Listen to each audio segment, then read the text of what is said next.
मेरी maximum qualification BTech है और मेरी टीचिंग एक्सपीरियंस लगभग 8 साल की है एज अ फिजिक्स फैकल्टी।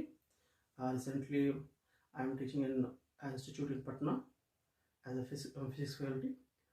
और this is my intro and now we are going to start a chapter which is work and energy.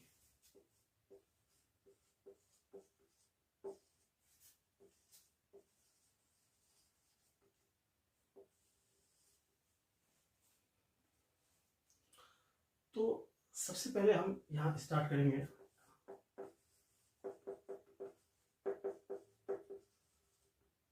Definition से। उसके बाद हम देखेंगे इसके टाइप को, वर्क के type positive work, negative work, zero work.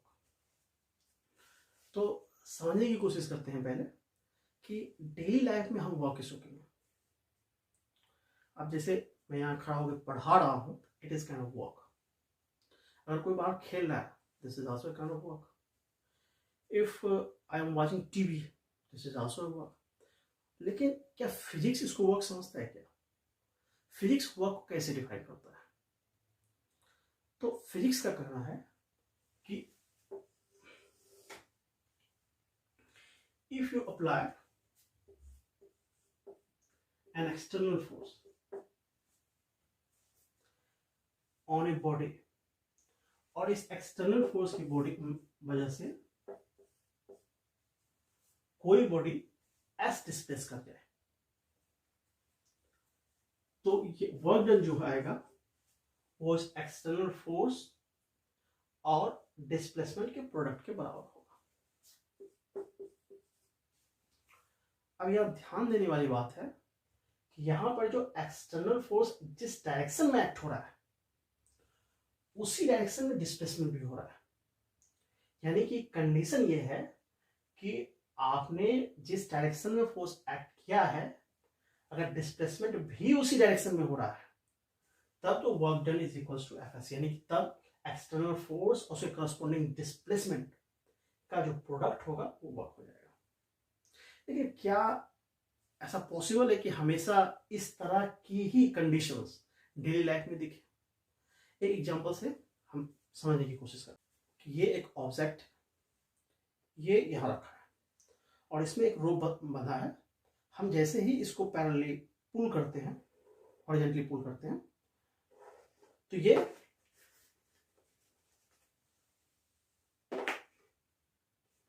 जैसे ही इसको हम हॉरिजॉन्टली पुल करते हैं तो जिस तरफ हम टेंशन एक्ट कर रहे हैं, फोर्स एक्सटर्नल फोर्स एक्ट कर रहे हैं, डिस्प्लेसमेंट उस उधर ही हो रहा है।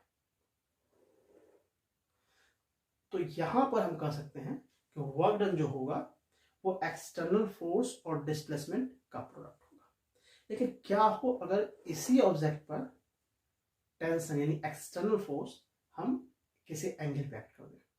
अगर हम एंगल पे एक्ट करें क्या होता है? जब देखिए एंगल पे एक्ट करने के बाद, किसी एंगल पे एक्ट करने के बाद भी ये बॉडी हॉरिजॉन्टल ही मूव कर रहा है। ये कैसे? ये तभी संभव है जब इस पे एक्सटर्नल फोर्स हॉरिजॉन्टल एक्ट हो रहा होगा। यानी हम जो एक्सटर्नल फोर्स किसी एंगल पे एक्ट किए हैं, इसका मतलब है इसी एक्सटर्नल फोर्स यानी इसी टेंशन का एक कंपोनेंट जो हॉरिजॉन्टल में एक्ट हो रहा है इस पे, वो इसको मूव करवा रहा है। तो जरा इसी चीज को बोर्ड पे देखते हैं। यहां जो एक्सटर्नल फोर्स एक्ट हो रहा था, इसको यहां एक्ट ना करके यहां एक्ट करते हैं। ये एक्सटर्नल फोर्स है और ये थीटा एंगल पे एक्ट हुआ। अब थीटा एंगल पे एक्ट हो रहा है तो इस एक्सटर्नल फोर्स का हॉरिजॉन्टल कंपोनेंट जो आएगा वो आएगा एफ कॉस थीटा, और इसका जो वर्टिकल कंपोनेंट होगा F sine theta. And this kind of components, and how can we find the components? We have already read about the scalar and vector in previous chapters, so I hope you can understand how can we find the components of this kind of external force या force. तो इस force का जो horizontal component था इस direction में, ये था एफ कॉस थीटा, और इसी एफ कॉस थीटा के एक्ट होने पर ये बॉडी जो है यहां से यहां मूव करेगा, यानी एस डिस्प्लेस के लिए। तो अब जो आप वर्क निकालेंगे वो एफ एस नहीं होगा, क्योंकि एफ की वजह से डिस्प्लेसमेंट नहीं हो रहा है। अब जो डिस्प्लेसमेंट हो रहा है वो एफ कॉस थीटा की वजह से हो रहा है। तो यहां पर जो वर्क आएगा वो आएगा एफ एस कॉस थीटा। और इस तरह का जो प्रोडक्ट मिलता है उसको हम लोग स्केलर प्रोडक्ट करते हैं, और इसी को स्केलर फॉर्म में जो लिखते हैं एफ एस के स्केलर प्रोडक्ट में vector F dot vector S, यानी कि W is equal to vector F dot vector S, यानी W एक स्केलर क्वांटिटी हो गया। अब यहां पर जो हम वैल्यू निकाले हैं, अगर इसी जगह पे हमको एक क्वांटिटी दे दी है चेक करने के लिए कि असल में ये कैसे डिराइव हो, यानी इसका वैल्यू कैसे आ सकता है, अगर एक न्यूमेरिकल्स दे दिया जाए तो चलिए हम एक न्यूमेरिकल्स देके चेक करते हैं कि इसका वैल्यू हम कैसे ऑब्टेन कर सकते हैं। मान लेते हैं फोर्स 20 न्यूटन का है, डिस्प्लेसमेंट 10 मीटर का है, एंगल 60 डिग्री, और हम पूछ दें कि बताइए कि इसका वैल्यू कितना होगा, यानी कि जो एक्सटर्नल फोर्स इस बॉडी पे एक्ट हो रहा है वो कितना वर्क कर रहा है।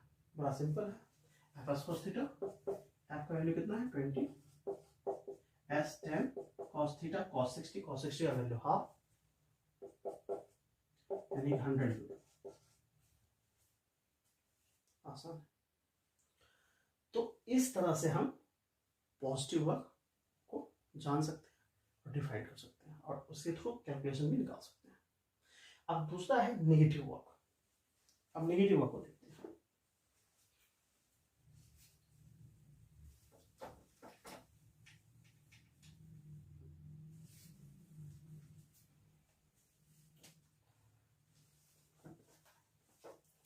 डेली लाइफ में समझने की कोशिश करते हैं कि डेली लाइफ में नेगेटिव वर्क कहाँ एक्ट होता है। एक जगह ये है कि आप इस बॉडी को गौर से देखिए, इस बॉडी पे जो ग्रेविटेशनल फोर्स एक्ट हो रहा है वो डाउनवर्ड हो रहा है, लेकिन इस बॉडी को हम डिस्प्लेस कर देते हैं अपवर्ड। ग्रेविटेशनल फोर्स यानी एक्सटर्नल फोर्स जो एक्ट हो रहा है वो इस तरफ, यानी ग्रीन की तरफ, लेकिन वर्क जो हो रहा है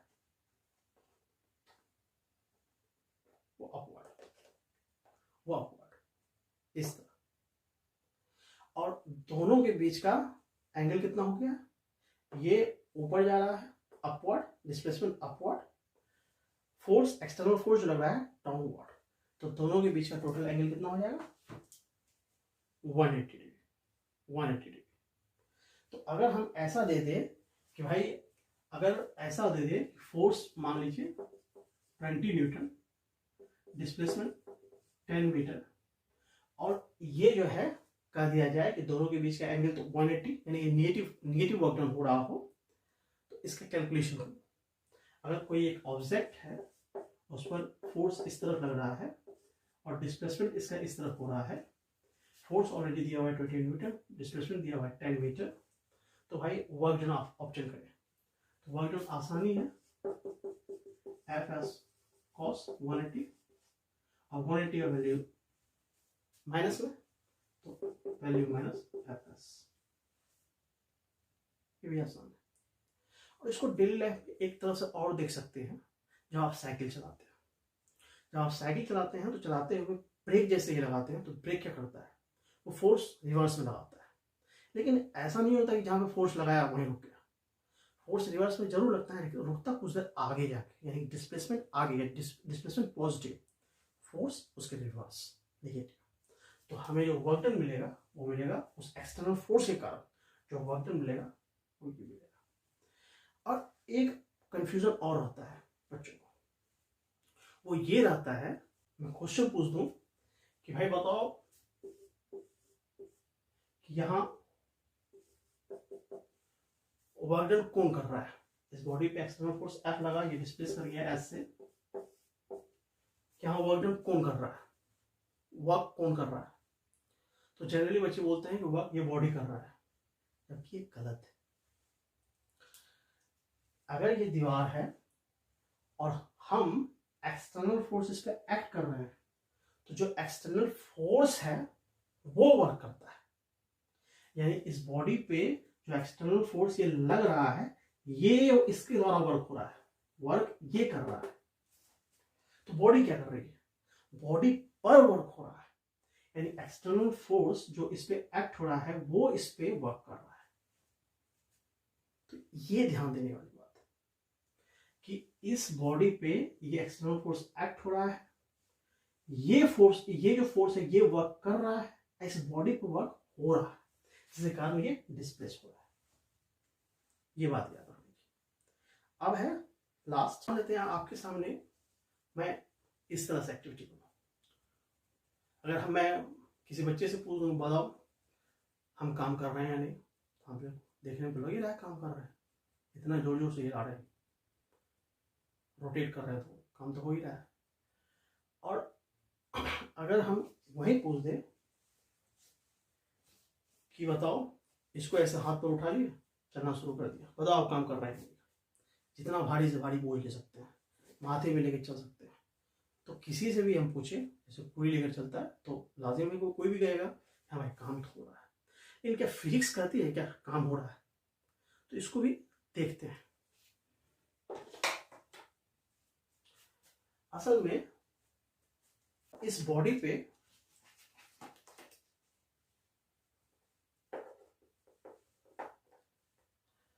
हम इसको हाथ में लेकर अगर हम आगे चले, अगर हम इसको मूव करें, तो मेरे हाथ के थ्रू जो कांटेक्ट फोर्स इस पे एक्ट हो रहा है, कांटेक्ट फोर्स परपेंडिकुलरली एक्ट हो रहा है, यानी कांटेक्ट फोर्स ऐसे एक्ट हो रहा है, लेकिन इसमें मूवमेंट जो हो रहा है इस तरफ हो रहा है।